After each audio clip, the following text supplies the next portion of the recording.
Hi students, I'll try in this educational video to technologically introduce the shear connections as simply and as clearly as possible. Okay, let's go. Well, first I'll introduce the concept of shear force transfer. So let's consider a steel frame composed by secondary beams, primary beams, columns erected on the ground, the foundations, and let's consider a loading applied on these steel frames. In order to maintain equilibrium, internal forces will be developed in the cross section of each steel members.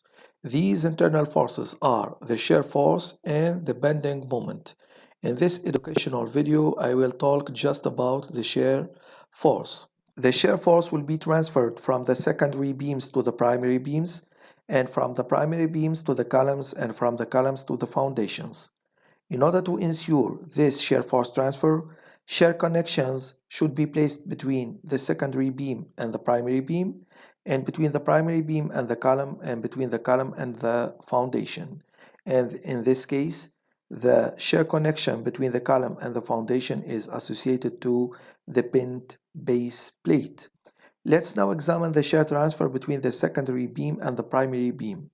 In this case, the secondary beam is the member from which the shear force should be transferred, so it's called child member, and the primary beam is the member to which the shear force should be transferred, so it's called parent member. If we examine now the shear transfer between the primary beam and the column, in this case, the primary beam becomes the child member and the column becomes the parent member. Now, let's consider the 2D basic frame constituting the 3D steel frame. Here the beam is depicted in red while the columns are depicted in black. Under the applied load, the beam will be bent, of course, and if we examine the cross-section of the bent beam, we will find that the shear force has the same direction as that of the applied load, and the higher shear force magnitudes are located in the web. Same thing for the shear stress. The higher shear stress magnitudes are located in the web. For this reason, the shear force transfer should be carried out through the web, not the flanges, and the shear connection will be connected to the beam via the web, not the flanges. Now I'll introduce the first type of shear connection, which is the single plate connection, in the case of column beam connection and beam beam connection. The column beam single plate connection is depicted by the figure that you see now in this slide. The beam depicted in brown is the child member, which means the member from which the shear force should be transferred. And the column depicted in blue is the parent member, which means the member to which the shear force should be transferred. And as you can notice, we have a single plate called also shear tab connected to the web of the beam by bolting and to the flange of the column by welding. This single plate can be connected, of course, by welding to the web of the column. And as you can notice, we have two gaps. These gaps will permit to the beam to be free to rotate. So the shear connection does not transfer the bending moment. It's to note also that the shear tab can be welded to the web of the beam. So the shear tab or the single plate can be bolted or welded to the web of the beam. Now for the beam-beam single plate connection, which means the shear connection between the primary beam and the secondary beam, is depicted by the figure that you see in the right of this slide. And here the beam depicted in brown, or the secondary beam depicted in brown, is the child member, while the primary beam depicted in blue is the parent member. And we have a single plate connected to the web of the beam or connected to the web of the secondary beam by bolting and connected to the web of the primary beam by welding. Here also we have these gaps which permit to the beam to be free to rotate, and it's to note also that the shear tab or the single plate can be welded to the web of the beam, so the shear tab can be bolted or welded to the web of the beam.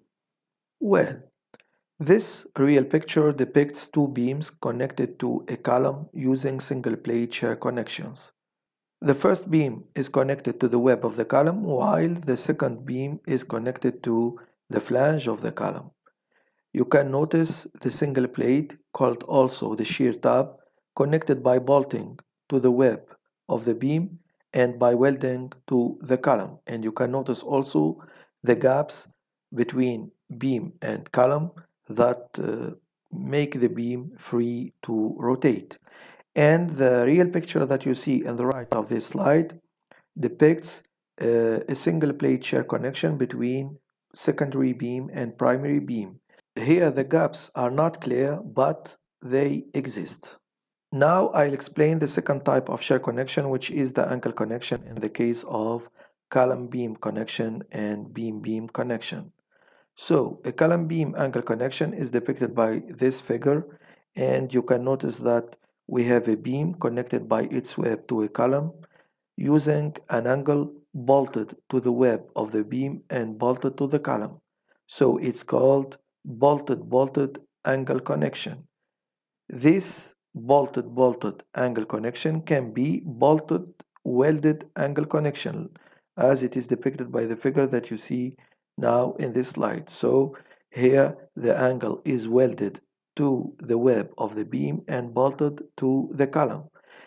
And it can be also welded angle connection, as it is depicted by this figure. So the angle here is welded to the web of the beam and also to the column. It's to note here that this angle connection can be placed in one side of the web of the beam, so it's called simply angle connection. If it is placed in the two sides of the web of the beam, it's called double angle connection, as it is depicted by the figure that you see in the bottom of this slide. And you can notice that we have two angle connections placed on both sides of the web of the beam. For beam-beam angle connection, it's depicted by the figure that you see on the right of this slide. So we have a secondary beam connected to a primary beam using a bolted angle connection. You will notice also in the figure that you see on the bottom right of this slide that the number of bolt rows can be extended for reasons of correct sizing that I will explain in educational or in next educational videos. Notice also that the gaps between the child and the parent member exist to make the beam free to rotate. Well, this picture depicts a column beam angle connection. So we have a beam connected to a column using a bolted angle connection with a double bolt row. And the picture that you see on the right of this slide depicts a beam angle connection. So we have a secondary beam connected to a primary beam using a bolted angle connection with a single bolt row. And you can notice that the bolts can be staggered. Now I'll explain the third type of shear connections, which is the pinned base plate connection. It's a shear connection placed between the column and the foundation, as it is depicted by the figure that you see now in this slide. Here the column is depicted in brown as child member, and it's welded to the base plate depicted in dark blue. Notice that the column is welded by its web and its two flanges to the base plate, and the base plate is bolted to the foundation using these bolts, which are in the neighborhood of the web. If they are in the neighborhood of the flanges, it will be not a shear connection but rather a moment connection, and I will explain this in next educational videos. Now I'll talk about the other types of shear connections. So we have the T connection depicted by this figure, and here the connecting element is not a single plate or an angle, it's rather a T profile. We have also the shear splice connection depicted by this figure, and this type of connection is used to ensure the continuity of a beam or a column. And we have the seated connection depicted by this figure, and pay attention here, it's not a moment connection, it's a shear connection, and you can notice the gap between the beam and the column that permit to the beam to be free to rotate. That's all for this educational video. Please, if you have any questions, remarks, or suggestions, please mention it in the comments. Thank you very much for your attention.